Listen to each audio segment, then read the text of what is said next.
महागठबंधन में all is well चल रहा है या नहीं, ये आज आम लोगों से जानेंगे। क्योंकि जिस तरीके से इस साल विधानसभा के चुनाव होने हैं और इसी साल बिहार में विधानसभा के चुनाव होने हैं, ऐसे में कहीं ना कहीं सीट शेयरिंग को लेकर फॉर्मूला महागठबंधन में फंसता हुआ नजर आ रहा है। कल कांग्रेस के प्रदेश अध्यक्ष अखिलेश प्रसाद सिंह ने कहा कि 40 से 50 सीटें मिलेंगी तो ज्यादा से ज्यादा सीटों पर चुनाव लड़ेंगे तो जीतेंगे भी। ऐसे में एक तरफ मुकेश सहनी जो वीआईपी के सुप्रीमो हैं, उन्होंने भी कह दिया है कि हम डिप्टी सीएम बनेंगे बिहार में। ऐसे में अगर महागठबंधन की सरकार बिहार में बनती है तो डिप्टी सीएम का जो मांग है वो डिप्टी सीएम पद के लिए मुकेश सहनी ने रख दी है। ऐसे में अब जो है समीकरण कैसे तैयार होगा महागठबंधन में, इसको लेकर पेच फंसता हुआ नजर आ रहा है। क्योंकि इस साल बिहार में विधानसभा के चुनाव है, आम लोगों की राय जानते हैं कि क्या कांग्रेस की जो सीटें हैं, डिमांड है, वो क्या तेजस्वी यादव यानी आरजेडी राजद सुप्रीमो लालू प्रसाद यादव पूरा कर पाएंगे या नहीं। ये तमाम लोगों के सवाल जो है आम लोगों से हम बात करेंगे और सीधा जानेंगे कि बिहार में आम लोगों की क्या राय है और जानकारी सीधे तौर पर हम कोशिश करते हैं।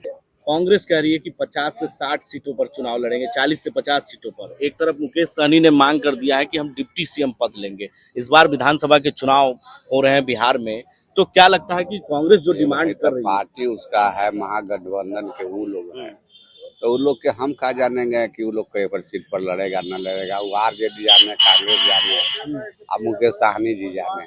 तो क्या लगता है महागठबंधन में सब कुछ ठीक चल रहा है ना? ठीक कहाँ से चलेगा? वो कहीं ठीक है न चले वाला है। देखे ना कि इंडिया के तरफ से एनडीए अलायंस बना है, कहाँ चला? सब जहाँ के तहाँ छितरा गया, कोई अलगे लड़ा, कोई अलगे लड़ा। तो सही में वही स्थिति होगा, वो तो ऐसा जान रहा है। बिहार में वही स्थिति होगा जो चुनाव में दिल्ली में हुआ है कि कांग्रेस अलग लड़ा, वो अलग केजरीवाल अलग रहे। तो बिहार में भी वही स्थिति उन लोग के होगा। समन्वय कभी नहीं बनने जा रहा है। हाँ, तालमेल नहीं सही बैठ रहा है, नहीं सही बैठ रहा। मुकेश सहनी जो कह रहे हैं कि हम डिप्टी सीएम, कहाँ से बन जाएगा डिप्टी सीएम? डिप्टी सीएम बनने लायक है कि बन जाएगा? कांग्रेस उतना बड़ा पार्टी है, आपका आरजेडी उतना है, तो फिर मुकेश सहनी कौन सोच के तहत है? बिहार में जनाधार है मुकेश सहनी का, लगता है कुछ नहीं है। तो डिप्टी सीएम कैसे पद मांग रहे हैं? वो अपना मुँह से कुछ कोई बोल दे रहा है। कोई भी कुछ कह सकता है। हम कह देंगे कि अभी हम प्रधानमंत्री बन जाएंगे तो हो जाएंगे, हो जाएगा से न कहिए, तो वैसे अपना बोल रहा है।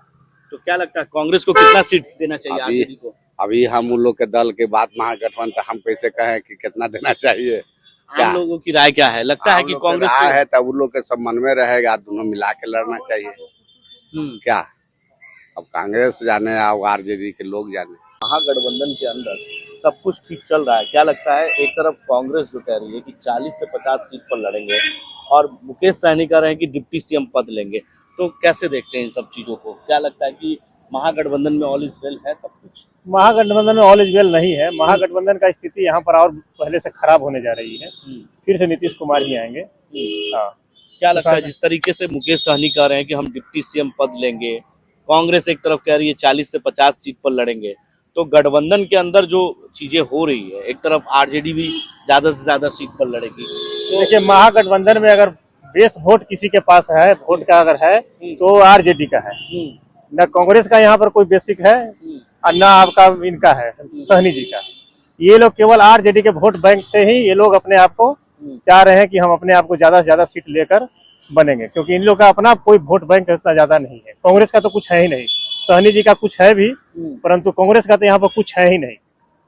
कांग्रेस का नेतृत्व यहाँ पर कुछ भी नहीं है, जीरो है, कोई भी वोट नहीं है। आरजेडी को कितने सीटों पर लड़ना चाहिए? और आरजेडी टोटल सीट आरजेडी का ही है, उसमें से जो आरजेडी अगर इनको दे देता है तो उनके लिए समझिए कि लॉटरी ही है। अधिक से अधिक सीट ही मान के चला जाए। जितना सीट पर पहले लड़ते थे वो ज्यादा सीट आरजेडी दी थी इनको, इसलिए इनको ज्यादा सीट की कोई जरूरत नहीं है। इनको कोई इनका ऐसी भी नहीं है, बेस भी नहीं बनता है कि इनको ज्यादा सीट चाहिए। क्या लगता है बिहार में महागठबंधन टूट जाएगा जिस तरीके से सीट? नहीं टूटेगी नहीं, इनके पास कोई ऑप्शन भी नहीं है ना। जो इनके साथ है उनका कोई ऑप्शन नहीं है, क्योंकि एक तरफ से जो एनडीए है तो बहुत ही मजबूत है और वो सफिशियंट है। इनके पास कोई वैकेंसी नहीं है एनडीए के पास कि लोग जो गठबंधन में इनको है जो उनको ले सके, इसलिए एनडीए इंटैक्ट है। और इनके पास जो भी है इन तीनों को साथ में लड़ना है, तो अदरवाइज ये लोग अलग अलग भी लड़ेंगे तो दोनों का तो कोई अस्तित्व नहीं रहेगा, खत्म हो जाएगा। किसका होगा अगर अलग अलग लड़ते हैं तो इसका फायदा किसको होगा और नुकसान किसको होगा? इसका फायदा आरजेडी को होगा, नुकसान ये दोनों को होगा, कांग्रेस और सहनी जी को। आरजेडी अकेली ही लड़े, आरजेडी के वोट पर ही लोग डिपेंडेंट है, इन लोग के वोट से आरजेडी नहीं है, ये जान के चलिए, सच्चाई यही है। कांग्रेस को क्या लगता है कितनी सीट देनी चाहिए आपके हिसाब से? कांग्रेस 20 सीट बहुत है कांग्रेस के लिए। हाँ हाँ, तो देखिए लोगों ने अपनी राय तो दे दिया, कुछ और लोग भी हैं, उनसे सीधा बात करेंगे। क्या कहेंगे सर, जो स्थिति बिहार में है महागठबंधन को लेकर? ने दावा किया है कि हम डिप्टी सीएम पद लेंगे, तो दूसरी ओर कह रहे हैं कि कांग्रेस के जो लोग हैं, प्रदेश अध्यक्ष भी कह रहे हैं कि 40 से 50 सीट पर कोई समझौता नहीं। देखिए उनका अपना अंदरूनी मामला है। वैसे जो बेस है, जिसका कैडर है, कैडर तो अभी आज के डेट में कांग्रेस का कैडर कहाँ पर है? वीआईपी के थोड़ा बहुत आए हैं, लेकिन उनके समकक्ष में एनडीए में भी लोग आ गए हैं। निषाद से ही तो उनका खास करके वही उनका वोट बैंक है। आरजेडी का वोट बैंक सबको जानता है कौन कौन है, उनका क्या बेस है। तो निहायत रूप से बिहार में तो एनडीए के समकक्ष वही खड़ा है, आरजेडी है। जो भी मिलना होगा आरजेडी को ही मिलेगा। अब ये लोग साथ में हैं, सपोर्ट में हैं, इनको कुछ सीटें जरूर वो लोग देंगे, कुछ थोड़ा बहुत वोट इन लोग का है, ऐसा नहीं कि एकदम दावा कर रहे हैं कि 40 से 50 सीट लेंगे। दावा तो ही उनका अपना अंदरूनी मामला है, उसमें आप लोग क्या वो लोग करेंगे, कौन कितना किसको ये कर सकता है, क्या बोले उसको, समझौता। हाँ, कितना समझौता कर सकता है, कितना दबाव बना सकता है कांग्रेस आरजेडी पर। आरजेडी को ही देना है, लेना ही लोग को नहीं है, देना है आरजेडी को। आरजेडी कितना सीटें देती है और ये कितना बार्गेनिंग कर सकते हैं कांग्रेस और वीआईपी, इस पर डिपेंड करता है। अच्छा, माले भी साथ में है, तो उसका क्या लगता है? जिस तरह से तो कुछ वोट है, इसको कोई तो नहीं है। माले का वोट तो है, माले का वोट तो है वो लेकिन वो जस्टिफाइड मांगता है, वो भी जब भी मांगता है तो एक तरह से लगता है कुछ उसका जस्टिफाइड है। तेजस्वी इस बार बहुत कदम फूक कर रख रहे हैं, देख रहे हैं, आपको देख रहे होंगे, उनका बयान सुन रहे हैं। इस बार बहुत टफ कंपटीशन है। हाँ, एनडीए इतना इंटैक्ट है कि उसके विरुद्ध में लाना सबके बस की बात नहीं है। तेजस्वी कह रहे हैं कि हम सर्वे कराएंगे वोटरों के बीच और उसी को हम कैंडिडेट बनाएंगे, उसी को उम्मीदवार बनाएंगे। अच्छी बात है, बहुत अच्छी बात है। अगर ऐसा करते हैं की जो लग रही है, बिल्कुल होना ही चाहिए। कुछ तो सबका अपना अपना होना चाहिए और अपना मैनिफेस्टो के अनुसार अपना उनको जनता के बीच में जाना भी है। जनता से ही तो राय लेके बनना है, जनता ही तो वोट देना है। असल में तो जनता को ही वोट देना है। तो जनता जो वोट किसको वोट देंगे, अगर उसका राय पहले से ले लेते हैं कि किस मुद्दे पर हमको लाना है, ये बहुत अच्छी बात है। अच्छा, कांग्रेस को कितनी सीटें पर लड़ना चाहिए? आप एक पब्लिक जनता है, क्या लगता है? सर, ये हम लोग इसके बारे में कुछ नहीं बता पाएंगे। कितना पॉइंट देंगे? बता तो रहे हैं कि वो कितना बार्गेनिंग कर पाते हैं, कितना प्रेशर बना पाते हैं तेजस्वी यादव पर, इस पर डिपेंड करता है। लालू जी कितना लालू जी का पुराना संबंध है कांग्रेस से, तेजस्वी जी तो नए आए हैं। संबंध तो कांग्रेस का लालू जी से ही है। लालू जी भी आए थे कांग्रेस के विरोध करके ही, लेकिन फिर उनका तालमेल मिला उनके साथ। तो लालू जी के साथ कितना बार्गेनिंग पावर है कांग्रेस का, उस पर डिपेंड करता है। इस बार लड़ाई क्या लग रहा है आपको? तेजस्वी नहीं, लड़ाई में तो एनडीए के सामने तो बहुत मुश्किल है कि दोबारा ये लोग फिर सत्ता में आ पाएगा। विपक्ष में रहे, बढ़िया विपक्ष में रहे, ये भी अच्छी बात है। भूमिका निभा पा रहे हैं आपको लगता है? विपक्षी भूमिका निभा पा रहे हैं कि नहीं, अभी तो वैसा कुछ लग नहीं रहा है कि विपक्ष अभी है भी। कि तेजस्वी इस बार फिर से विपक्ष में ही रहेंगे? 100% विपक्ष में रहेंगे, इसमें कहा सकते हैं। विपक्ष में ही रहेंगे। अब विपक्ष में कितना लाते हैं, विपक्ष के नेता बन जाए, ये अच्छी बात है। कम से कम विपक्ष तो मिलना चाहिए बिहार को, अच्छा विपक्ष मिलना चाहिए कि काम हो, तेजी से काम होना चाहिए। हाँ, कुछ लोग मुद्दा उठावे। तेजस्वी जी का इस बार जो है सीट जो है पिछले बार से कम आएगी। कारण यही है कि पिछले बार अगर जो भी सीटें उनको आई थी वो ड्यू टू चिराग पासवान के कारण आई थी, क्योंकि चिराग पासवान ने जहां हर विधानसभा में इतना वोट काटा जदयू का कि जो उनको जीत दिलवाई है। जो 80 सीट प्रशांत किशोर भी तो है मैदान में। प्रशांत किशोर अगर डैमेज करेंगे तो आरजेडी को ही डैमेज करेंगे, दोनों को करेंगे। और प्रशांत किशोर का फोकस केवल आरजेडी के वोट बैंक पर अधिकतर है। वो जहां भी डैमेज करेंगे, जो उपचुनाव हुआ उसमें भी आप देख लिए होंगे डैमेज किसको किए उपचुनाव में, और डैमेज वो करेंगे तो आरजेडी करेंगे। इस कारण से जो भी नुकसान, इस बार सीटें जो है आरजेडी को पहले की अपेक्षा बहुत ही कम आएगी। क्या लग रहा है नीतीश कुमार जो तीसरे नंबर की पार्टी बने थे, वो तीसरे नंबर की पार्टी से उभरेंगे? नहीं, एकदम उभरेंगे। इस बार उभरेंगे अगर एनडीए साथ में लड़ता है। अभी जो स्थिति है, तो अगर एनडीए में बिखराव होती है तो फिर रिजल्ट कुछ दूसरा होगा, फिर आरजेडी आ जाएगी। उसकी कोई उम्मीद नहीं है। आरसीपी सिंह खेल नहीं बिगाड़ेंगे नीतीश कुमार का वोट नीतीश कुमार के साथ ही है, आरसीपी से कोई प्रभाव नहीं पड़ेगा। आरसीपी सिंह से कोई मास लीडर नहीं है वो। नीतीश कुमार जिस कौम का है, जिस जगह से आते हैं उस जगह का वोट नीतीश कुमार पर ही है।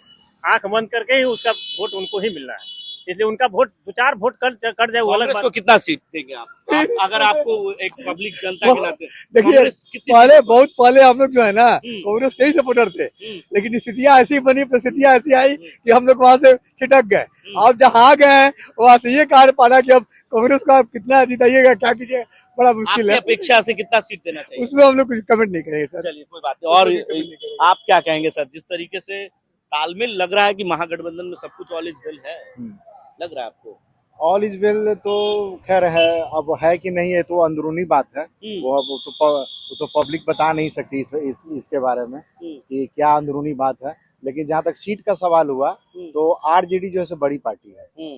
हाँ, और आरजेडी से जितना बार्गेनिंग कर सके वो बार्गेनिंग कर ले। कांग्रेस वाले चाहे साहनी जी जो वीआईपी पार्टी के जो लेकिन मुकेश सहनी ने तो बड़ा डिमांड रख दिया है कि हम बनेंगे तो डिप्टी सीएम बनेंगे।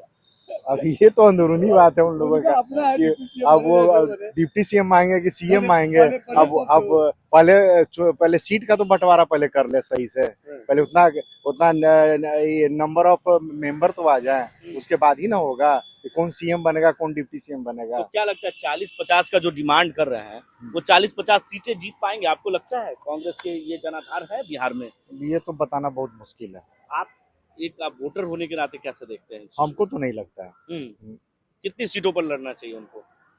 अभी तो उन लोग का आपस का वो ठीक है, लेकिन आप क्या सोचते हैं? मतलब अगर ज्यादा सीटें लाएंगे तो ज्यादा जीतेंगे, ये होता है ना कि हाँ आज ज्यादा सीटें मिलेंगी तो ज्यादा जीत पाएंगे। देखिए, अभी एनडीए के सामने टक्कर लेना बहुत मुश्किल है महागठबंधन को, क्योंकि पूरी जनता, बिहार की पूरी जनता जानती है कि जो एनडीए जो काम किया है, जो 2005 से लेकर अभी तक, जो 2025 तक, वो सब जितना भी जनता है सब देख रही है कि क्या हो रहा है क्या नहीं हो रहा, क्या विकास हुआ, कहाँ बिहार था, कहाँ से कहाँ बिहार आ गया, समझ गए। तो ये बोलना बहुत मुश्किल होगा कि कितना सीट वो लोग ला पाएगा, क्योंकि एनडीए के सामने उसका कोई भी उतना नहीं चला। हाँ, लेकिन विपक्ष में रहेंगे महागठबंधन। मजबूत होगा या कमजोर होगा लगता है? हाँ, विपक्ष में रहेंगे वो। हाँ, सीटें कम होगी, हाँ, सीट तो कम होगा, लेकिन हाँ उतना सीट नहीं आने वाला, क्योंकि वो आया इस वजह से क्योंकि नीतीश कुमार उस समय गठबंधन में लड़े थे, इस वजह से आया। लेकिन जो दावा कर रहे हैं नीतीश कुमार की पार्टी एनडीए कर रही है 225 फिर से नीतीश, और क्या लगता है कि लोकसभा के चुनाव में भी इसी तरीके का 300 पार होगा, 500 पार होगा? नहीं, ऐसा नहीं है कि 225 आएगा, लेकिन हाँ इतना तो जरूर है कि बहुमत का आंकड़ा जरूर आएगा, पहुंच जाएगा। हाँ, पहुंच जाएगा। इसमें कहीं से भी दो राय नहीं है। तो कांग्रेस का जनाधार कमजोर है या मजबूत है लगता है बिहार में? कांग्रेस का जनाधार बहुत कमजोर है। आरजेडी को क्या करना चाहिए इस वक्त, इस खेल में, इस चुनाव में सीट कितना देना चाहिए? तालमेल बड़े भाई की भूमिका में कैसे निभाएंगे? अब इसके बारे में तो वो लोग का अंदरूनी मैटर है, वही लोग बता सकते हैं कि क्या सीट का तालमेल रहेगा, कितना वो लोग दबाव आरजेडी पे बनाते हैं कि हमको कितना सीट दो, चाहे साहनी जी कितना दबाव बनाते हैं कि कितना सीट दो, और इसके बारे में तो हम लोग क्या बताएं कितना सीट मिलना चाहिए। बड़े भाई की भूमिका में हाँ, इसमें कोई शक नहीं है। आरजेडी का वोटर है? हाँ, आरजेडी का वोटर है, क्योंकि उन लोग को तो जातीय समीकरण पे सारा वोट डिपेंड है, तो उस तो आना ही है सीट, उसमें कोई शक नहीं है। तो देखिए, लेकिन अगर जातीय समीकरण के अगर ऊपर अगर जो वोटिंग होगा तो आरजेडी को भी बहुत लॉस का सामना करना पड़ेगा। हाँ, तो कौन खेल बिगाड़ सकता है? अगर महागठबंधन का खेल बिगाड़ेगा तो आपके हिसाब से क्या लगता है? महागठबंधन का खेल तो बिगड़ा हुआ है, ये एनडीए का सरकार बन रहा है हम लोग के अनुसार। हाँ, इसमें कोई राय नहीं है, दो राय नहीं है, और नीतीश कुमार ही बिहार के फिर से मुख्यमंत्री बनेंगे तो 2025 में। हाँ, फिर से नीतीश। हाँ, फिर से। देखिए, लोगों ने अपनी अपनी राय दी है और सीधे तौर पर कहा है कि इस बार कांग्रेस जो अपना सीट ज्यादा मांग रही है उस पर कहीं ना कहीं आरजेडी को नुकसान हो सकता है। आरजेडी सोच समझकर सीट शेयरिंग का फॉर्मूला तैयार करे, क्योंकि आम लोगों से हमने खास तौर पर बात की, क्योंकि सीट शेयरिंग को लेकर बिहार में महागठबंधन के बीच अभी से ही घमासान मचता हुआ नजर आ रहा है। एक तरफ मुकेश सहनी कह रहे हैं कि हम डिप्टी सीएम का पद लेंगे, तो दूसरी ओर कांग्रेस जो है वो 40 से 50 सीटों पर चुनाव लड़ने की बात कर रही है। अगर ज्यादा से ज्यादा सीटें लड़ेंगे तो ज्यादा से ज्यादा सीटों पर जीत भी आएगा। अब ऐसे में देखना होगा कि महागठबंधन सीट शेयरिंग का फॉर्मूला कैसे तैयार करता है। क्योंकि लोगों ने तो जिस तरीके से राय दी है उससे साफ तौर से ये लग रहा है कि फिर से बिहार में जो एनडीए की सरकार बनती हुई नजर आ रही है। लेकिन अभी चुनाव में देर है, कुछ भी हो सकता है, बिहार में समीकरण कुछ भी बदल सकता है। लेकिन आगे जो अपडेट आएंगे वो भी हम अपने दर्शकों से जरूर साझा करेंगे। अपने सहयोगी वीडियो जर्नलिस्ट रोहित के साथ मैं संजय कुमार, भारत नाउ, पटना।